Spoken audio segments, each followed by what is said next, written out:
Bonjour, je suis le professeur Guertin. Aujourd'hui, j'aimerais parler avec vous de la rumination mentale et de l'inconscience. Un autre terme pour rumination mentale, c'est le bavardage mental ou pensée incessante, futile ou inutile. Donc finalement, si on y pense juste un peu, on doit admettre qu'on passe très peu de temps significativement conscient au cours de la journée. On est plutôt largement inconscient. C'est ce que j'ai appelé l'inconscience quotidienne généralisée. Donc, on prend très peu conscience de nos émotions, de nos pensées attentives ou structurées, de nos désirs. Beaucoup de choses se passent finalement au niveau inconscient et pour la plupart du temps, finalement, on laisse notre cerveau à ce phénomène qui est la rumination mentale, c'est-à-dire on laisse notre cerveau vagabonder d'une pensée à une autre, mais d'une pensée futile, pas d'une pensée dirigée ou structurée. En fonction des différentes sources d'information, des différents stimuli que sont nos SMS, les programmes télé, de la musique sur nos oreilles, du bruit, du stress, etc. Donc, pour illustrer un peu, notre esprit, sur une base quotidienne, est un peu comme un cerf-volant, c'est-à-dire qui virevolte et se balade quasi aléatoirement d'une source de pseudo-information à une autre.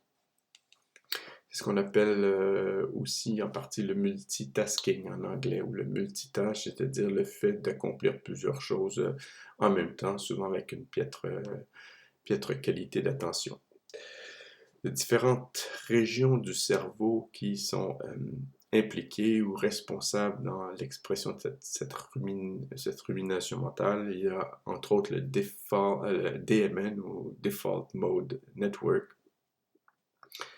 qui est un réseau de quelques régions du cerveau qui sont responsables d'exprimer qu'un niveau vraiment de base de conscience. Donc, c'est l'état dans lequel on se trouve la plupart du temps au niveau quotidien. Il y a aussi l'amygdale qui fait partie de ce réseau, l'hippocampe, l'hypothalamus.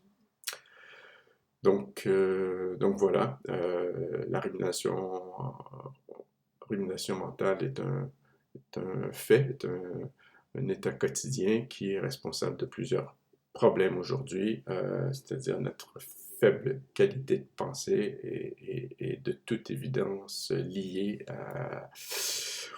au dérèglement climatique, aux problèmes de pollution générés par l'homme depuis le début de l'ère industrielle, problèmes de violence sur la planète. Ces faits sont une démonstration évidente que non seulement à titre individuel on souffre de ce problème de rumination mentale et d'inconscience, et qu'à l'échelle de l'ensemble de la société, le problème se démultiplie et est largement présent et entraîne les problèmes que l'on connaît actuellement. Donc voilà, si vous voulez en savoir plus, vous pouvez vous procurer mon plus récent livre qui s'appelle Sourceum, disponible sur Amazon, ou lire quelques-uns des articles scientifiques que j'ai écrits sur le sujet ces dernières années. Merci.